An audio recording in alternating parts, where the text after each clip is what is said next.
दीपक में सौभाग्यशाली व्यक्ति के ही इस तरह की सुंदर सी आकृति बनती है जिसमें छत्र बनता है।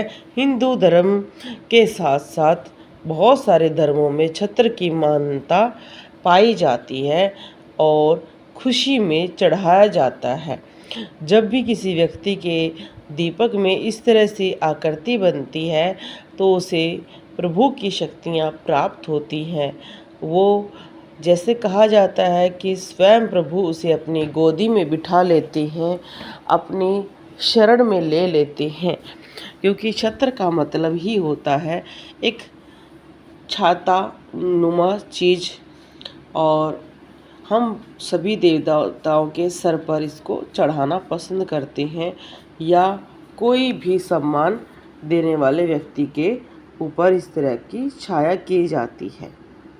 यह बहुत ही ज़्यादा प्राचीन माना जाता है।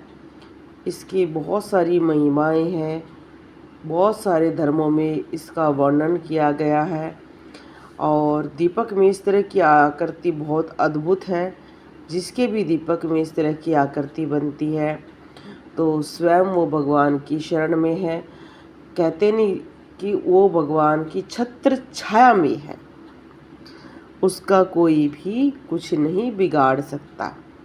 जैसे बहुत सारे लोगों ने सुना होगा ध्यानु भगत के बारे में, तो उन पर बहुत सारे अत्याचार हुए पर स्वयं माता रानी की छत्र छाया उनके ऊपर थी तो कोई भी उनका कुछ नहीं बिगाड़ पाया। इसी तरह से कोई भी शत्रु इन पर कुछ भी कर ले, कभी भी इनका बुरा नहीं कर पाएंगे। उल्टा इनकी जो भी कोई बुराई करेगा उसको पाप लगेगा, अपयश प्राप्त होगा और इनका यश दुनिया में ज़रूर फैलेगा, क्योंकि इस तरह की आकृतियाँ बहुत कम बनती हैं। बहुत सारी अद्भुत आकृतियाँ हमारे पास आती हैं पर समय के अभाव की वजह से हम दिखा नहीं पाते हैं।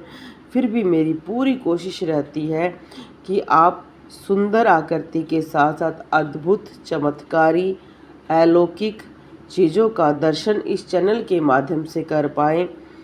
जब भी किसी के साथ ऐसा प्रभाव होगा वो बहुत ही शक्तिशाली बन जाएगा। मनुष्य के सर पर जब तक किसी शक्ति का हाथ रहता है वो बहुत ही प्रबल रहा है। जैसे कहा जाता है कि रावण के सर पर शिव जी का हाथ रहा, पर जैसे शिव जी के प्रति रावण के मन में कुछ शंका आ गई और उन्होंने शिव जी का साथ छोड़ दिया और शिव जी ने भी उनका साथ छोड़ दिया, तो वो बहुत जल्दी मृत्यु को प्राप्त हो गई।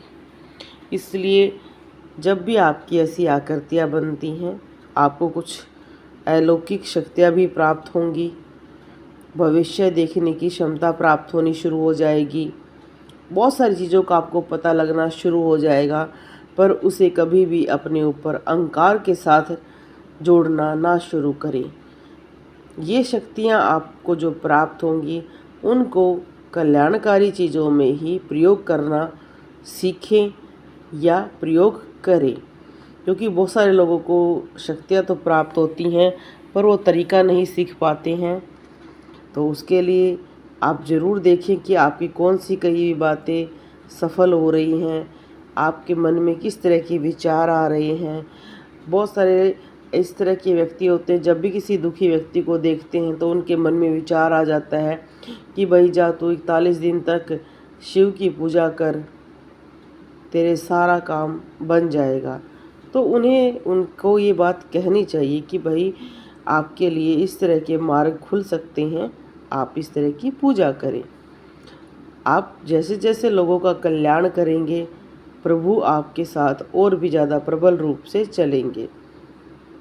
ऐसी सुंदर सुंदर आकृतियाँ भेजने के लिए आप सभी का बहुत बहुत धन्यवाद। इसे सभी बहुत ज़्यादा शेयर करें और चैनल को सब्सक्राइब ज़रूर करें। बोलो जय श्री राम।